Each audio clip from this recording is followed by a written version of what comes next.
खबर दिन भर देखेंगे आप। मैं हूं आपके साथ आपका मेजबान रहीम अहमद खान। नजर डालेंगे देश और दुनिया की तमाम बड़ी खबरों पर। आगाज हेडलाइंस के साथ करेंगे। सुर्खियों को पेश करने में ताउन किया है डॉक्टर ऑर्थो ऑयल के साथ साथ डॉक्टर ऑर्थो कैप्सूल्स साथ लेना ना भूलें।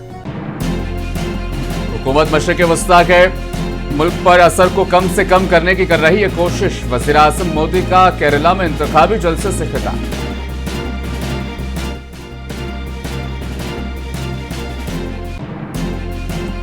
कांग्रेस ने मगरबी बंगाल इंतखाबात के लिए 284 उम्मीदवारों का किया ऐलान। बलरामपुर से मुकाबला करेंगे अधीर रंजन चौधरी।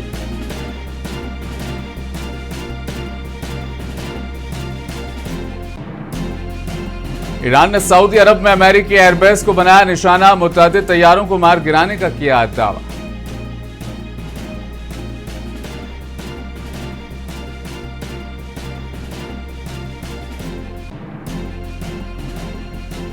हम अमेरिकी फौजियों की जमीन पर आमद का कर रहे हैं इंतजार। ईरानी पार्लियामेंट के स्पीकर मोहम्मद बाकिर ने सख्त कार्रवाई का दिया इंतबाह।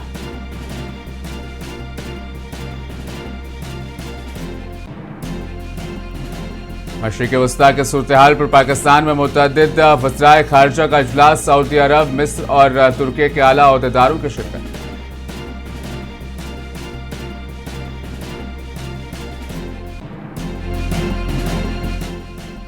आईपीएल का जुनून बेंगलुरु के बाद पहुंचा मुंबई। कल गुवाहाटी में चेन्नई सुपर किंग्स का राजस्थान से होगा मुकाबला।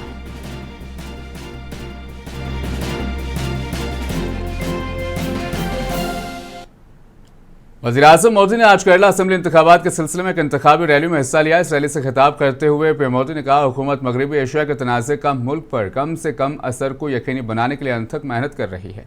उन्होंने कहा, खलीजी मसले पर कांग्रेस के तबसरे खतरनाक हैं और सियासी फायदे के लिए हिंदुस्तानियों की जिंदगी को खतरे में डाल रहे हैं। उन्होंने कहा कि केरला में तब्दीली लोगों के आशीर्वाद, बीजेपी कारकुनान की अनथक कोशिशों और उनकी कुर्बानियों से चल रही है। वज़ीर आज़म ने अपोजिशन पर तनकीद करते हुए कहा, उन्होंने दिहाइयों तक घपलों के दरमियान ताकतवर कारोबार किया, फिर भी लोगों के सामने खोखले दावे करते हुए एक दूसरे के खिलाफ कभी कार्रवाई नहीं की। पीएम मोदी ने मजीद कहा कि एलडीएफ और यूडीएफ दोनों ने तस्लीम किया है कि बीजेपी असेंबली इंतखाबात में ए टीम है।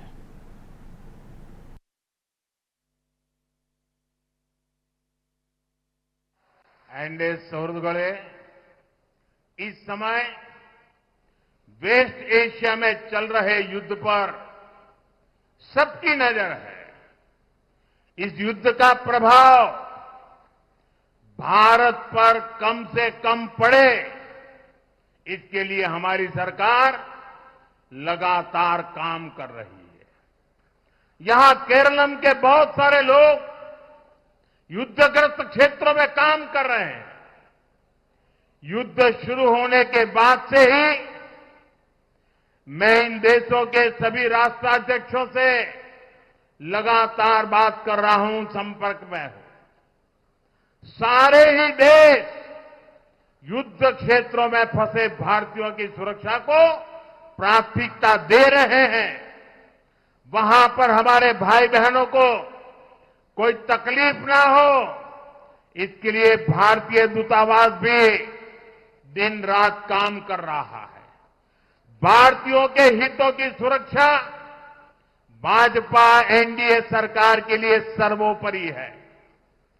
वहीं संवेदनशील मामले में कांग्रेस जिस तरह की बयानबाजी कर रही है, वो भी आपको याद रखना है।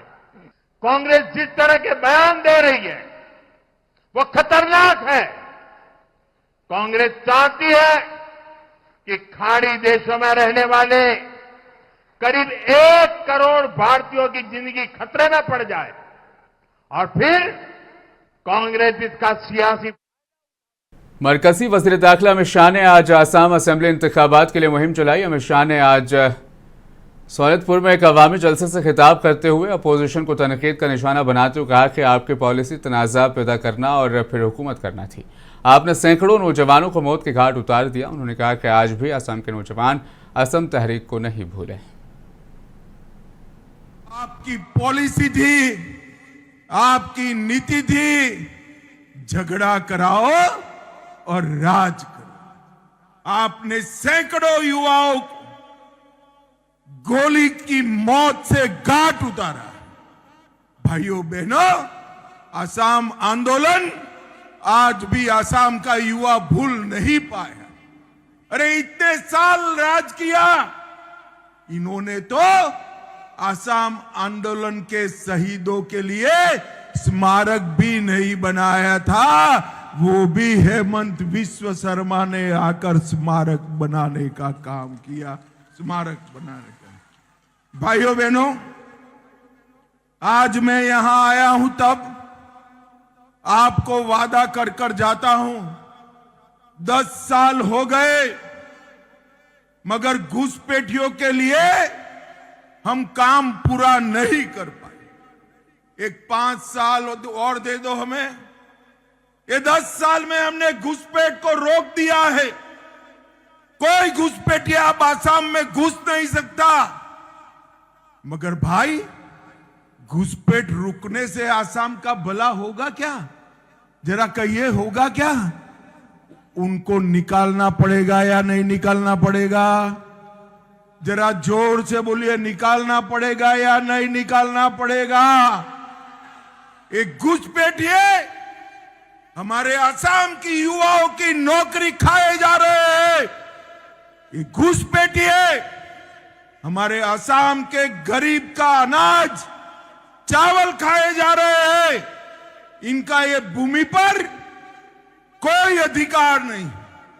तीसरी बार एक कमल फूल की सरकार बना दो, 5 साल में चुन चुन कर घुसपैठियों को आसाम के बाहर हम निकाल देंगे। कांग्रेस ने मगरबी बंगाल असेंबली इंतखाबात के लिए अपने उम्मीदवारों की फहरिस्त जारी कर दी। कांग्रेस ने रियासत के 294 से 284 सीटों के लिए उम्मीदवारों का ऐलान कर दिया। कांग्रेस के सीनियर लीडर अधीर रंजन चौधरी को बलरामपुर असेंबली सीट के लिए नामजद किया गया। मौसम नूर को मालतीपुर असेंबली हल्के से टिकट दिया गया। कांग्रेस ने भवानीपुर सीट पर प्रदीप प्रसाद को ममता बनर्जी के खिलाफ मैदान में उतारा है। अनामिका राय को हिम्मताबाद से, मोहम्मद इमरान अली को जंगीपुर से, देवेंद्र नाथ को तूफानगंज से और हरिहर राय को भी उम्मीदवार बनाया गया। पार्टी ने दार्जिलिंग से माधव राय और दीगर उम्मीदवारों की फहरिस्त भी इसी तरह जारी कर दी।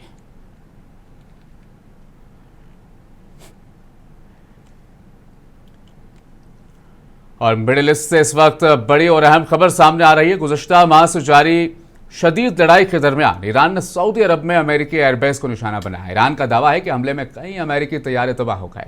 ईरानी मीडिया के मुताबिक हमले में 6 बैलिस्टिक मिसाइल और 29 खतरनाक ड्रोन इस्तेमाल किए गए। सबसे ज्यादा चौंका देने वाली बात यह है कि वहां तैनात अमेरिका का जदीद तरीन कमांड एंड कंट्रोल तैयारा अवाकस मलबे के ढेर पर गिर गया। ईरान ने अपने दावे की तायद के लिए तस्वीर भी जारी की। तस्वीर में दिखाया गया कि बड़े तैयारे के दरमियान हिस्से को उड़ा दिया गया। इसके अलावा तैयारे में ईंधन भरने के लिए इस्तेमाल होने वाले तैयारों को भी खासा नुकसान पहुंचा है। ईरान का दावा है कि इस जवाबी हमले में कम से कम 10 अमेरिकी फौजी भी जख्मी हुए, जिनमें से 4 की हालत तशवीशनाक है। ताहम अमेरिका सेंट्रल कमांड ने अभी तक इस हमले के बारे में सरकारी तौर पर कोई बयान जारी नहीं किया।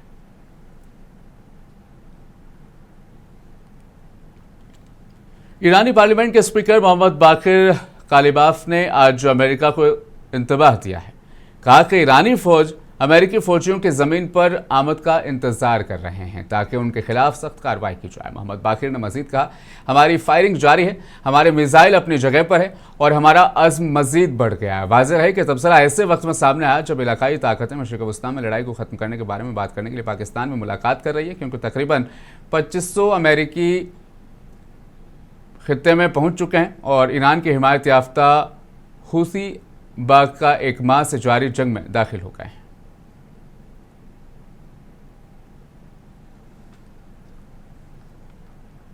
वहीं पाकिस्तान ने आज सऊदी अरब, मिस्र और तुर्की की वज़राए खारिजा के 4 फरीकी इजलास की मेज़बानी की, जिसमें मगरबी एशिया में जारी तनाज़ात और कुशीदगी को कम करने की कोशिशों पर तबादला ख्याल किया गया। मिस्र के वज़ीर खारिजा और तुर्की के वज़ीर खारिजा पहले इस्लामाबाद पहुंच चुके थे, जबकि सऊदी अरब के फैसल बिन फरहान अल सऊद की मुज़ाकरात में शमूलियत मुतवक्का है। दौरा करने वाले रहनुमाओं ने पाकिस्तान के नायब वज़ीर आज़म और वज़ीर खारिजा इसहाक डार से मुशावरत की और वज़ीर आज़म शहबाज शरीफ से मुलाकात की। हुकाम के मुताबिक बातचीत में इलाकाई पेशरफ्त और कशीदगी में कमी और इस्तेहकाम की बहाली के लिए सिफारती कोशिशों पर तवज्जो दी गई है।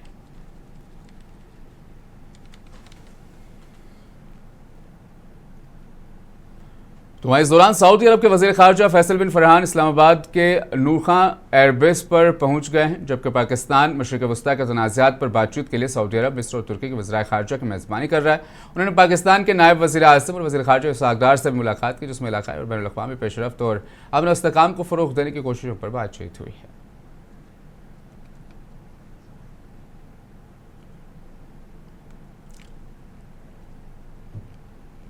यमन के ईरान के हिमायत याफ्ता हूथी बागियों के इजराइल पर मिसाइल हमले ने मगरबी एशिया में जारी तनाज़ा मज़ीद बढ़ाने का खदशा पैदा कर दिया है। हूथियों का कहना है कि उन्होंने इजराइल के फौजी अड्डों को निशाना बनाया जो जंग में दाखिल होने का इशारा दे रहे थे। सबसे बड़ी तशवीश है कि वो एक बार फिर बहराए अहमर में तिजारती जहाज़ों पर हमला कर सकते हैं, जो दुनिया के लिए एक अहम समुद्री नकलो हमल का रास्ता है। इस तरह के हमले समुद्री तिजारत को बुरी तरह मुतासिर कर सकते हैं। ईरान पहले ही अपना हर्मुज़ कंट्रोल करके बैठा है, जिससे खतरा अब बढ़ता नजर आ रहा है।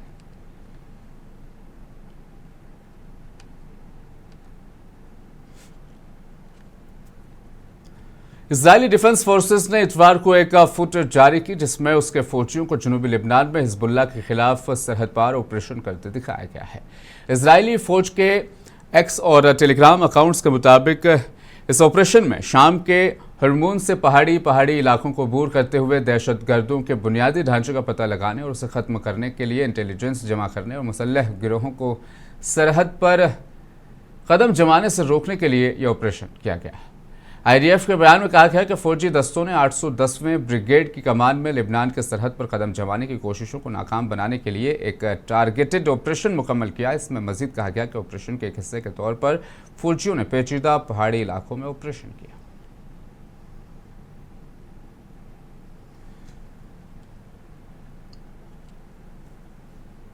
क्यूबा के हुकाम ने इतला दी है कि क्यूबा अकेले इंसानी इमदाद ले जाने वाले 2 बहरी जहाज़ बाहिफाजत हवाना वहाँ पहुँच गए हैं, जो मैक्सिको की बहरिया की जानिब से ख़राब मौसम की वजह से राब्ता मुनक़ता होने के बाद हवाना पहुँच गए हैं। बहरी जहाज़ कम अज़ कम 8 अफराद को लेकर 20 मार्च को रवाना हुए, लेकिन बाद में राब्ता मुनक़ता हो गया, जिससे पूरे खित्ते में तशवीश फैल गई थी। ताहम मैक्सिकन बहरिया के एक तैयारे ने बाद में हवाना के शुमाल मग़रिब में तकरीबन 80 समंदरी मील के फासले पर कश्तियों को देखा और एक बहरी जहाज़ को बंदरगाह तक पहुंचाया। काफिले के कोऑर्डिनेटर अदनान स्टोमो ने कहा कि ताख़ीर ख़राब मौसम की वजह से हुई, जिसकी वजह से तवील रास्ता इख्तियार करना पड़ा।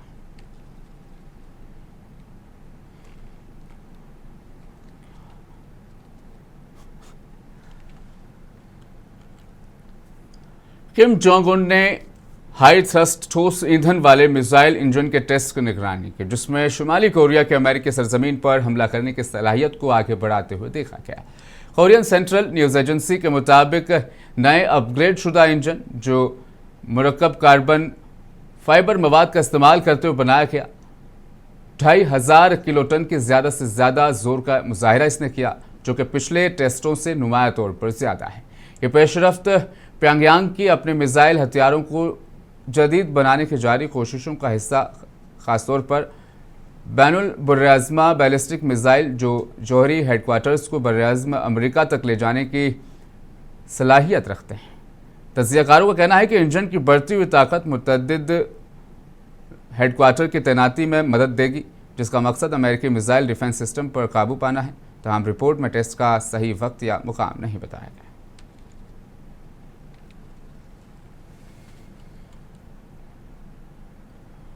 तो वहीं नेपाल के साबिक वज़ीर आज़म की गिरफ्तारी ने एक शदीद सियासी तनाज़े को जन्म दिया। कई जमातों ने बैलेंस शाह की ज़ेर क़यादत में तश्कील शुदा हुकूमत पर सियासी इंतकाम से काम लेने का इल्ज़ाम लगाया है। CPN UML के रहनुमा ओली और साबिक वज़ीर दाखिला रमेश लेखक को हफ्ते के सुबह गिरफ्तार किया गया था। गुज़श्ता साल 8 और 9 सितंबर को जनरल Z तहरीक को दबाने में उनके किरदार के लिए उन्हें गिरफ्तार किया गया, जिसके दौरान तकरीबन 2 दर्जन से ज़्यादा नौजवानों समेत 76 अफराद मारे गए थे। नेपाल की कम्युनिस्ट पार्टी के कारकुनान ने साबिक वज़ीर आज़म की गिरफ्तारी के खिलाफ गुज़श्ता हफ्ते को मुल्क के कई हिस्सों में एहतजाज किया। CPN UML के सैकड़ों कारकुनान ओली की गिरफ्तारी के खिलाफ एहतजाज करने के लिए सूबाकोशी के छपा ज़िले में दिमक म्यूनसिपलिटी ज़िले कास्की में जमा हुए। मुश्तल कारकुनान ने नई तश्कील शुदा बैलेंस शाह हुकूमत और वज़ीर दाखिला के खिलाफ नारेबाजी भी की।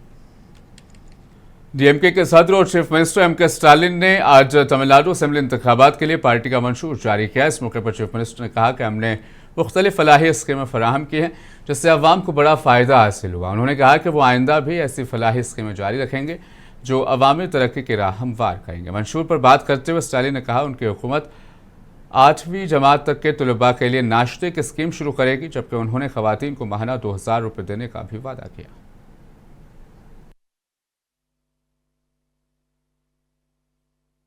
தமிழ்நாட்டை வளர்ச்சி பாதையில் நடைபெற வச்சு தமிழ்நாட்டை முதன்மை இடத்திற்கு நான் கொண்டு வந்திருக்கிறேன். இந்த பெருமித உணர்வோடு 2026ஆம் ஆண்டு தமிழ்நாடு சட்டமன்றத்தின் 17வது சட்டப்பேரவை தேர்தலுக்கான எங்கள் வாக்குறுதியை நான் வெளியிடுகிறேன்.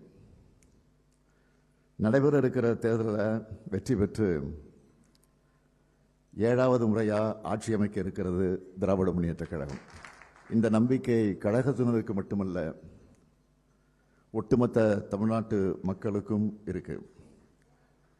ஏன்னா இதுவரைக்கும் எந்த மாநில அரசும் இந்த அளவுக்கு மாபெரும் சாதனைகளை நிகழ்த்தினதில்லை என்று பெருமையோடு சொல்லக்கூடிய அளவுக்கு ஏராளமான சாதனை திட்டங்கள் திராவிட மாடல் ஆட்சியில் உருவாக்கி கொடுத்திருக்கிறோம். பல மேடைகளில் அந்த திட்டங்கள் எல்லாம் பட்டியலிட்டு சொல்லியிருந்தாலும் ஒரு சின்ன ரீவைண்ட் மாதிரி தலைப்புச் செய்தியாக சில திட்டங்களின் பெயர்களை மட்டும் நான் சொல்ல விரும்புகிறேன். Experts, and we've met people, we've spoken to them, we've taken feedback from the people, and the Chief Minister has been very clear that what is possible, that is what has to be given as in the manifesto as a promise to the poll promise to the people. So we've been very careful about that. See, you cannot keep calling this as freebies. They are welfare schemes, and this, if you're giving a laptop to a student, it is not a popular scheme. It is something to help the student develop themselves. தமிழ்நாட்டை வளர்ச்சி பாதையில்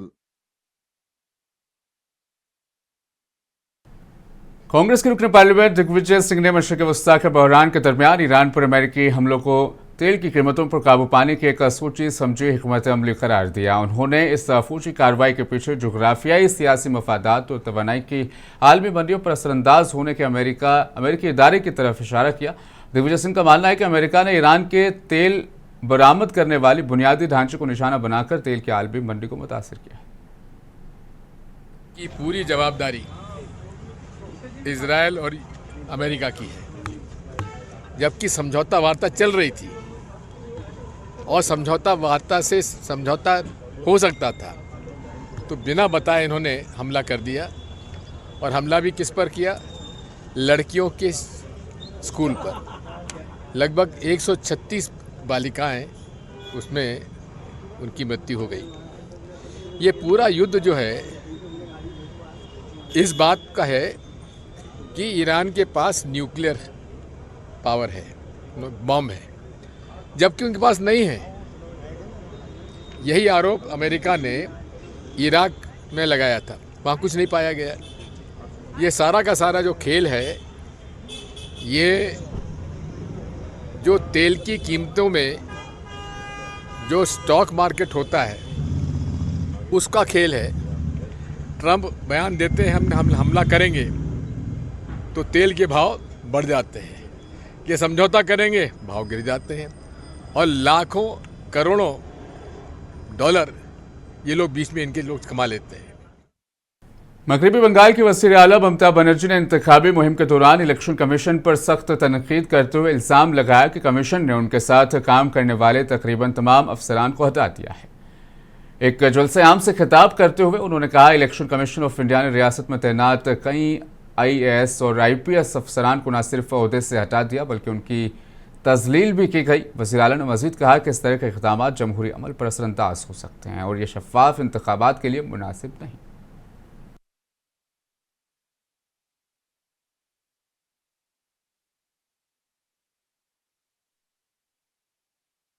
वज़ीर-ए-आज़म मोदी ने अपने माहाना radio programme मन की बात के 132वें एपिसोड में आलमी हालात पर तशवीश का इजहार किया। उन्होंने कहा मार्च का महीना आलमी सतह पर काफ़ी अहम और चैलेंजिंग रहा है।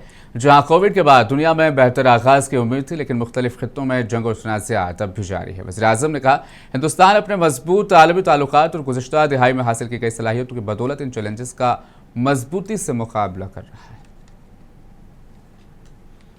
भूतकाल में कोविड के कारण एक लंबे समय तक अनेक समस्याओं से गुजरा था। हम सभी की अपेक्षा थी कि कोरोना के संकट से निकलने के बाद दुनिया नए सिरे से प्रगति की राह पर आगे बढ़ेगी। लेकिन दुनिया के अलग अलग क्षेत्रों में लगातार युद्ध और संघर्ष की परिस्थितियां बनती चली गई। वर्तमान में हमारे पड़ोस में 1 माह से भीषण युद्ध चल रहा है। हमारे लाखों परिवारों के सगे संबंधी इन देशों में रहते हैं, खासतौर पर खाड़ी देशों में काम करते हैं। मैं गल्फ कंट्रीज का बहुत आभारी हूं। वे ऐसे 1 करोड़ से ज्यादा भारतीयों को वहां पर हर प्रकार की मदद दे रहे हैं। साथियों, जिस क्षेत्र में अभी युद्ध चल रहा है वह क्षेत्र हमारी ऊर्जा आवश्यकताओं का बड़ा केंद्र है। इसकी वजह से दुनिया भर में पेट्रोल और डीजल को लेकर संकट की स्थिति बनती जा रही है। तेलंगाना असेंबली ने आज Telangana employees accountability and monitoring of parental support bill 2026 को मंजूर कर लिया, जिसका मकसद बुजुर्ग शहरियों के लिए माली तहफ़्फ़ुज़ को यकीनी बनाना है। चीफ मिनिस्टर रेवंत रेड्डी ने कहा कि बिल मौजूदा मरकजी कानून साजी से आगे बढ़ना चाहता है। उन्होंने कहा कि मुल्क में पहले ही एक कौमी कानून है, ताहम रियासत का नया बिल अवामी नुमाइंदों और प्राइवेट मुलाजमीन का भी अहाता करेगा।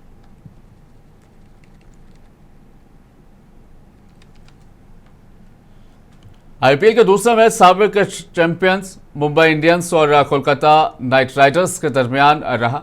मुंबई के कप्तान हार्दिक पांड्या ने टॉस जीतकर पहले बैटिंग का फैसला किया। पांड्या ने इस मुकाबले में अफगानिस्तान के नौजवान गेंदबाज मोहम्मद गजनफर और शेरफान रदरफोर्ड को भी टीम में शामिल किया, जबकि Cameron Green, Finn Allen, Sunil Narayan और सैम बिलिंग को कोलकाता की टीम ने अपनी टीम में शामिल किया। आईपीएल 2026 का तीसरा मैच जो कल चेन्नई सुपर किंग्स और राजस्थान रॉयल्स के दरमियान असम के गुवाहाटी में खेला जाएगा। याद रहे चेन्नई के साबिक कप्तान महेंद्र सिंह धोनी फिटनेस मसाइल के सबब इब्तिदाई 2 हफ्तों के लिए लीग से बाहर हो चुके हैं।